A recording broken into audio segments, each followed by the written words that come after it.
In this video, I am giving you a cheat sheet that nobody gave us. It's editing terms that professionals just throw around like it's nothing, and self-taught editors just kind of have to figure out eventually. Now, the first one is top and tail, and this just means trimming the beginning and the end of a clip. So the top is the start of a clip and the tail is the end. So basically what you're cutting off is the awkward pause before you start talking and the moment where you go, all right, did this work? It is super basic, but you just gotta know it. Converting your footage from one format to another format is called transcoding. Let's say your camera records in H.264. Now, your editing software may struggle to play it back smoothly, so what you can do is you can transcode it to ProRes, for example. Transcoding, very simply put, is just converting your footage into a different codec. And in Premiere, for example, you can do this in the same export window as you would normally export your finished video. Now, a really important note is that transcoding does replace the original editing files. So if you don't want that, there's also another option, and that is using proxies. A proxy is a lower quality copy of your footage that your computer can actually handle. So you edit with proxies to keep your timeline playback smooth,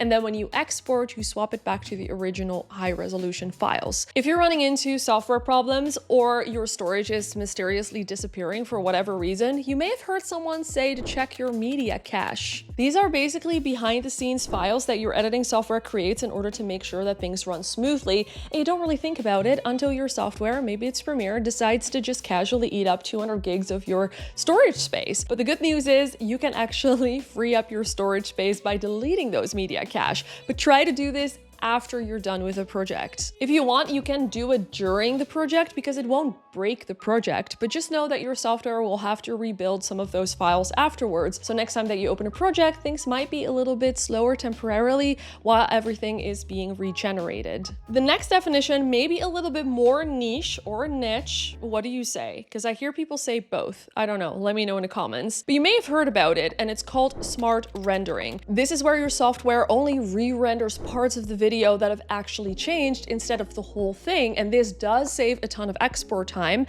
if you want to check this in Premiere, you can check render previews to use smart rendering, but please only do this if you've actually rendered the previews. Now, I remember the first time that someone mentioned dropped frames, and I honestly wasn't really sure what that meant. Well, these are frames that got skipped during the playback or the recording in your software, basically just little gaps in your video. And in editing, this usually means that your system is struggling a little bit to keep up. Now, pancake editing is where you have two or multiple timelines stacked on top of each other. You can use the top one, kind of like a source where you're playing through your footage while you're building your edit by dragging the clips from that top timeline to the bottom one. And this is a very smooth way to work, especially for documentary style editing. The next one is audio ducking, and audio ducking is your best friend when you're making videos. It is where your background music dips in volume when someone is speaking and increases in volume when someone is not. You've probably heard or done this 1,000 times and you just never knew the name, so now you know. Let's talk about the two most powerful tools in editing, the J and L cut. A J cut is where the audio from the next clip starts before you see the image, and the L cut is the opposite. It's where you're watching the next shot, but you're still hearing the audio from the previous clip. These really do make your edits feel seamless, but as I always say, please use them intentionally. Remember pancake editing, that top timeline that you would use as a source? This could be your string out sequence. And a string out sequence is just a rough assembly of all of your usable clips laid out on a sequence.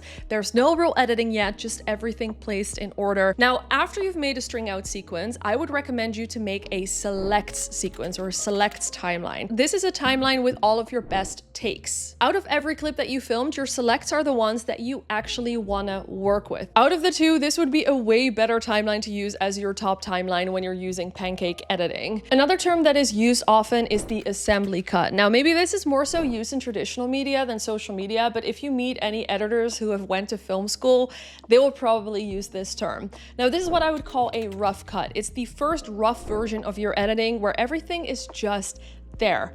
No finessing, it's literally your edit in the most basic form. And a fine cut is the opposite of an assembly or a rough cut. This is where your edit is actually close to done. The pacing is locked, the music is in, you're just tweaking at this point, and this is what I would send off to a brand or a client to review before delivering the final edit. Now, here is one that I love. Frankenbite. What the fuck is a Frankenbite? This is a line of dialogue that has been cut together from multiple takes or even multiple sentences to create something that was never actually said in one go. What the is your best friend mysteriously disappearing for whatever reason? You don't really think about it until you're stacked on top of each other. Now, this is heavily used in reality TV and it is really easy to spot. Like every time that they cut to a person who is listening, they're usually jumping ahead in time or they're changing what the person who is talking is actually saying. It is ethically questionable sometimes, but yeah, it is incredibly common, so don't trust anything that you see. Color correction and color grading are two completely different steps in editing, but people often use them interchangeably. And if you want to sound like a pro, you gotta know the difference. So, color correction is making sure that your footage looks like what you saw with your eyes. It's balancing the exposure, it is fixing white balance, it is making it just look neutral and realistic. Color grading is the creative part, or the fun part as I like to call it. It is where you give your video a mood, a look, a feeling. This color correction, this color grading. There is honestly way more to this, which I break down in this video right here. And of course, don't forget to subscribe if you enjoyed this video. You.